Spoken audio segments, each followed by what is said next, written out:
For those that have neuropathy and a balance problem from neuropathy, here's some things that you need to know. So I'm Dr. Ryan Lewis, DC, Missouri Pain Treatment Center. Welcome to this segment of the NerveFit News. Basically, it's where I'm going to go over topics that, if you have neuropathy, you need to know. So it may come as no surprise, most of the people that have neuropathy are over the age of 65.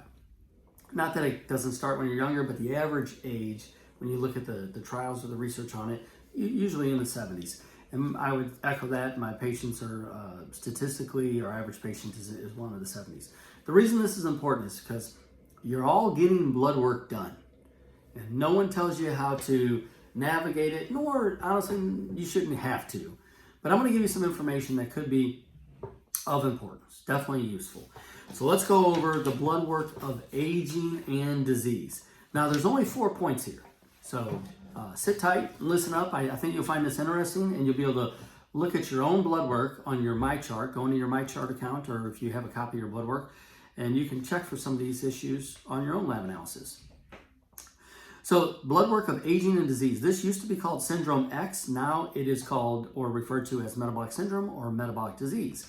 The biomarkers are as follows. So when you look at your, what I call or refer to as your run-of-the-mill blood work, something you may get done once or twice a year for a physical even, go to the lipid panel portion and look for the word triglycerides.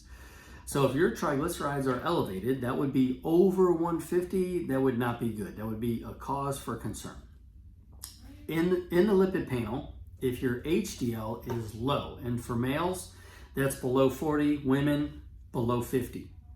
So the HDL is the high density lipoprotein. So number one, just to recap, is elevated triglycerides above 150, low HDL below